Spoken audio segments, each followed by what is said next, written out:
Welcome back. I hope you're doing great.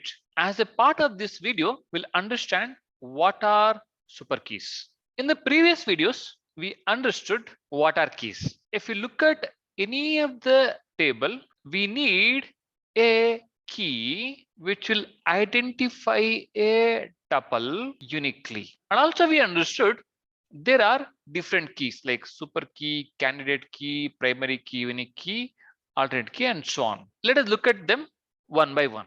Let us understand what is super key. Before we get into that, whenever we define the schema of a table, what happens is, if you observe, we also provide the primary key. Out of all these keys, primary keys is one of the very important key. But the question is, if the primary key is important, why are we studying about super key, candidate key, unique key, and all those things? There is a relevance. While creating the table as a developer, we may provide the primary key of a particular table or an entity. But to get to the primary key, we need to go through some process. First and foremost thing is, you got to identify the super keys. There is a reason for that. We'll come to that. After identifying the super keys, we need to get the candidate keys.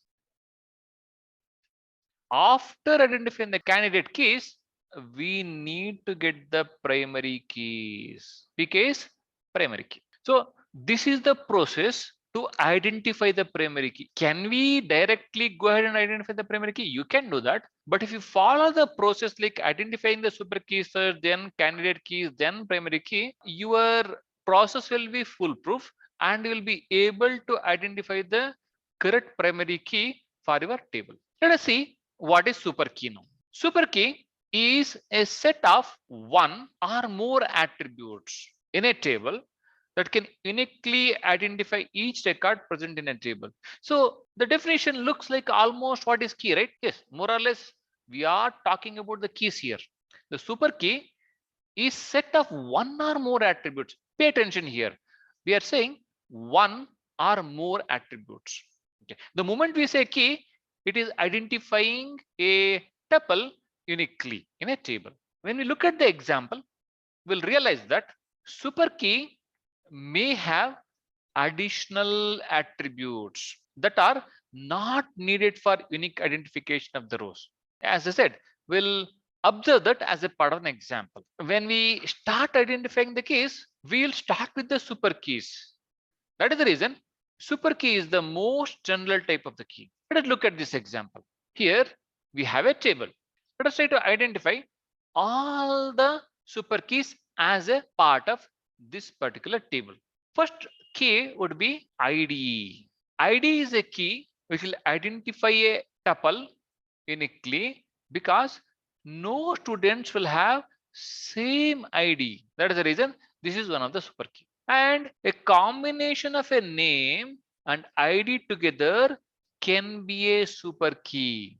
And phone can be a super key because no two students will have the same phone number. As I explained earlier, if you see, we are combining the name and ID together here. Even though ID is there, which is on its own, identifying the tuples uniquely, we can combine that with the name. This is what I was trying to explain here. Super key may have additional attributes that are not needed for the unique identification of the row. Yet, with a combination, we can consider them as a super key. Awesome. We understood what is super key. Let us understand what is candidate key as a part of our next video. Thank you.